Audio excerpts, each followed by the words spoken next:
We have not seen them need to counterfeit recently because the market for treasuries has been strong enough that they haven't needed to steal money.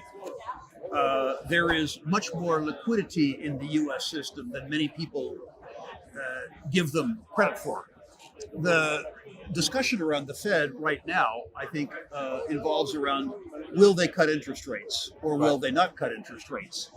It would appear, and I'm no economist, please, it would appear that the U.S. economy is strong enough that they don't need to cut interest rates.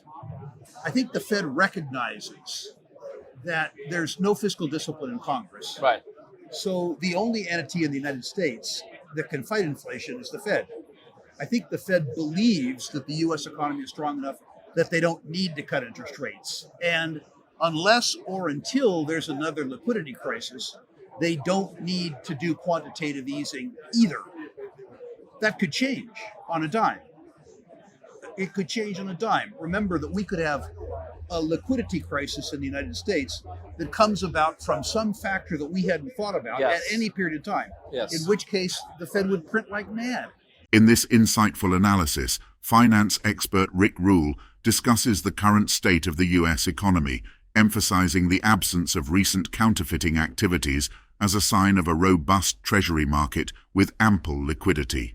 The key debate revolves around whether the Federal Reserve will cut interest rates, influenced by the perceived strength of the U.S. economy. Rule expresses concern about Congress's lack of fiscal discipline, making the Fed the primary combatant against inflation.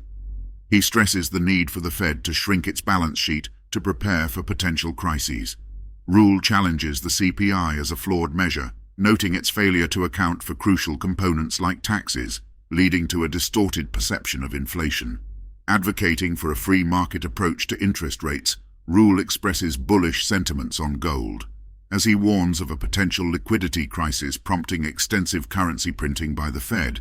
Rule provides essential considerations for investors and consumers. Don't miss this thought-provoking analysis. Like, share, subscribe, and hit the notification bell for more updates on crucial financial discussions. I hope they shrink the balance sheet. I hope that they take their own holdings of securities and put them in the market. Because I hope if we have a crisis again, that they have the necessary firepower to deal with that crisis. So the idea that they can subtract liquidity from the market by shrinking their own balance sheet, I think is a very good thing to do. Well, I wish the Fed didn't exist. I think that the market for money and the market for interest should be free. I think that the market should set interest rates. I think that the citizenry of the United States should insist on a balanced federal budget. I don't think that we should rely on fraud and subterfuge to manage our economy.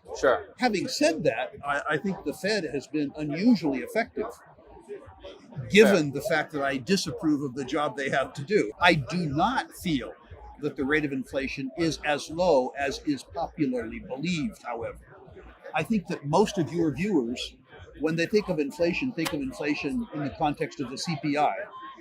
And I don't think that the CPI is an actual measure of the cost of living.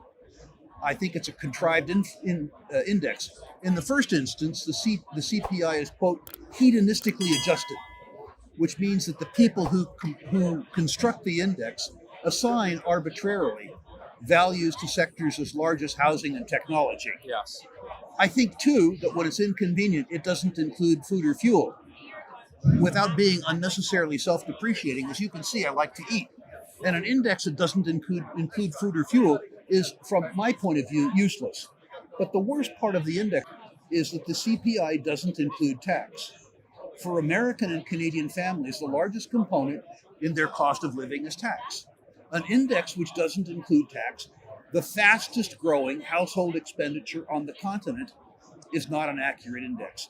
I tried to construct, admittedly, roughly, reconstruct over 5 years my own cost of living. And I came to the conclusion that the basket of goods and services that I consume, which sadly includes tax, means that my own savings are depreciating at 7% compounded. Yes. The CPI says 2.8.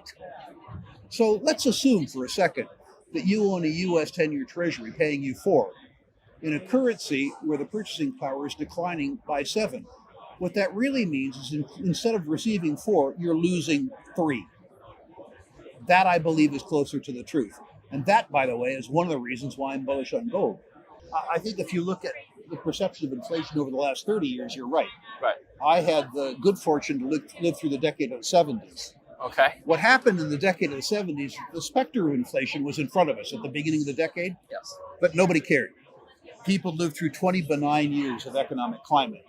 It wasn't really until the famous Fed pivot of 1976 that consumers looked at the deterioration of their purchasing power and went crazy. We have now lived through 40 benign years in North America. 1982 to 2022. Our perception of the future is set by our experience in the immediate past. It's going to take a while before American and Canadian consumers understand what's being done to them. And my suspicion is when they do, they will revert to time-tested measures to fight inflation. One, sentiment is even good around the bond market, which has been destroyed. Right.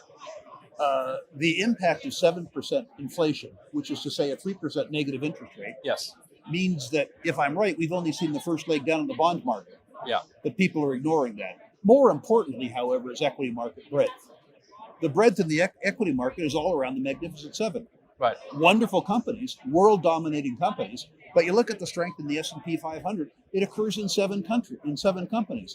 It doesn't occur at 493 companies. Right. So the cost of capital for 493 companies is high. Yes. The cost of capital for the 7 is sub-zero. So I'm very concerned about the narrowness of the market. I am impressed with the real strength of the U.S. economy. We have more than doubled the U.S. interest rate, doubled the cost of capital. And in my community, there's a genuine labor shortage. They're paying young people $20 an hour to start at Safeway. This is an amazingly strong economy. I'm not as concerned about the economy as I am markets, which I think are currently delusional. In the near term, up because of confidence. Okay. In the long term, down. As Okay. Franz Pick said, they're certificates of guaranteed confiscation. Yes. If you're getting paid 4% in a piece of paper that pays you in a currency that's depreciating at 7% compounded, Yes. ouch. Investment grade companies that can sell paper into the 10-year market or the 15-year market have increasingly lower cost of capital. Mortals, however, companies that aren't investment grade, mining companies Yes. that have to finance in the project market, their cost of capital is very high. Right. The cost of capital for companies around here, if they're lucky enough to get to the feasibility stage, Yes. the cost of debt capital is reading 15%, 16%. The prime interest rate is irrelevant to them because they can't access For it. sure. We're seeing now with credit card interest rates. I saw a credit card interest rate the other day. Bank interest rate for a consumer, 29%. People are borrowing revolving money at 29%.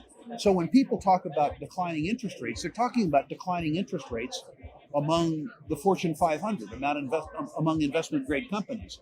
You aren't seeing declining interest rate in revolving consumer debt. Thank you for joining us today as we explored Rick Rule's insightful analysis of the current economic landscape.